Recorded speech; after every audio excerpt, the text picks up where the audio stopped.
Hindi na tayo salita ng Panginoon, kundi yung ating katawan din mga kapatid ay nabusog din po sa araw na ito mga kapatid. Kaya ipagpapatuloy natin ang ating pagsamba at pakikinig sa salita ng ating Panginoon mga kapatid. Bubusin po natin ang aming nandang natin araw sa araw na ito. Kaya, ayan po, sa ating po mga announcement, nagpapatuloy po ang ating Bible study. Tuwing Wednesday po ito sa ganap na ikawalo ng gabi. Ganun din po ang ating prayer meeting tuwing Friday, 8 p.m. At ang ating Saturday Children's Church, 1 p.m. po tuwing Sabado. At ang ating po Sunday service, umaga po yan ng 9 a.m. and then afternoon po yan, 4 p.m. naman po ang ating youth service. At sa ating pong mga nalalapit na mga gawain, mga kapatid, na nalalapit na yung gawain ng mga kabataan, September, October na mga kapatid, ayan, 1 week na lang. So, sana hope natin na lahat ng ating mga kabataan ay makasama po sa kanilang gawain. At ganoon din po yung gawain ng mga kananayan. Although next year pa yan, kaya mas maganda po na pagkahandaan ng natin. Excited na tayo dito mga kananayan kasi yung Asia Pacific ito. Medyo malaking gawain po para sa ating mga. Kasi natapos na yung youth, naalala ko yan ng pandemic. Hindi sila natuloy. Tapos yung mga tatay, nagka-Asia Pacific din sila. And then gayon po tayo ng mga nanay. Hallelujah! Praise the Lord! At ang ating pong susunod, mga kapatid, handa na po tayo magbigay ng ating mga alam siya ni tatay at ating pong mga handful of rice.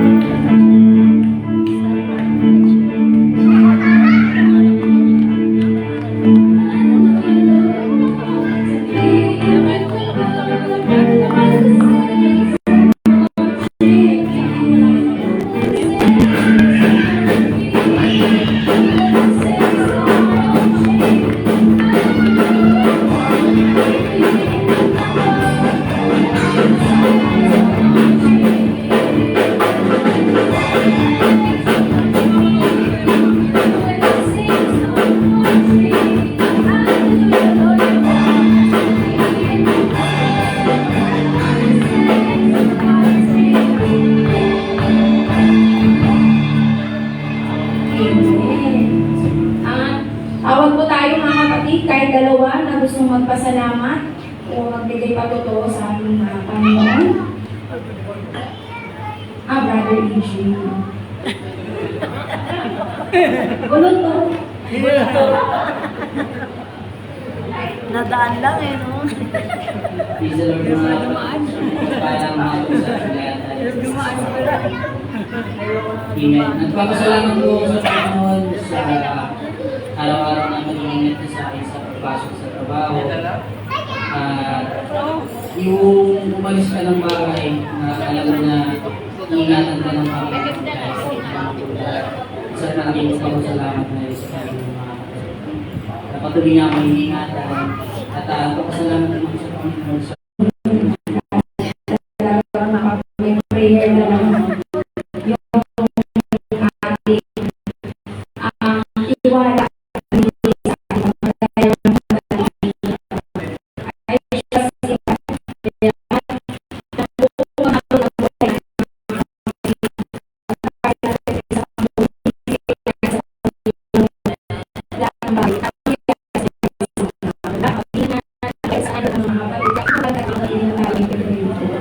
at may gusto pa po.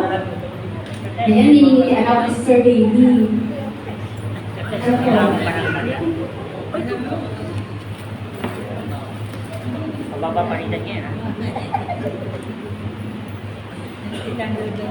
Yes, salamat sa Panginoon.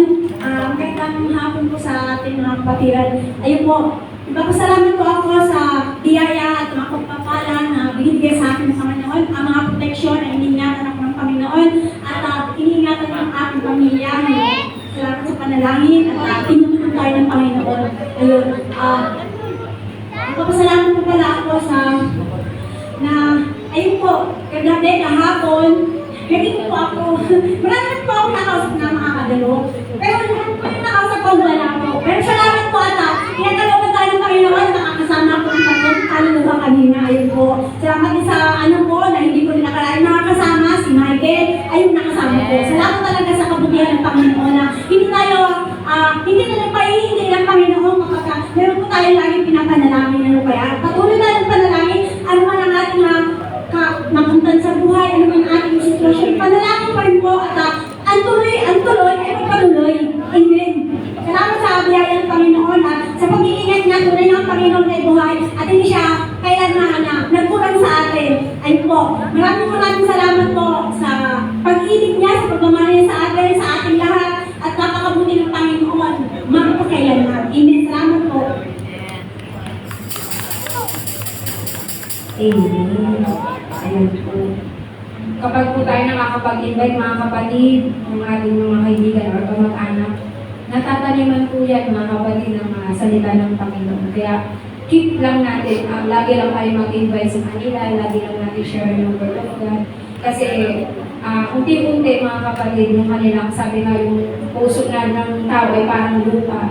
So natataniman na po yan ng salita ng Panginoon. At sa pagdinig ng panalangin natin mga kapatid, mabubunga yung salita ng Panginoon sa kanilang mga puso. Sa ating prayer mga kapatid, na yung mga dinadala natin o i-invite natin, pinag-pray din natin sila mga kapatid na talagang mabuksan sila sa salita ng Panginoon. Unti-unti yan mga kapatid, kaya mag-invite lang po tayo ng ating mga kaibigan, kapamilya, mga kapatid. Darating din ang panahon na makakasama na natin sila palagi dito sa ating simbahan. Amen. Tama po ba mga kapatid? Amen. Ayan po. At dako po tayo sa ating pong tithes and offering. Tayo na po magbigay ng ating pong mga tithes and offering sa ating Panginoon.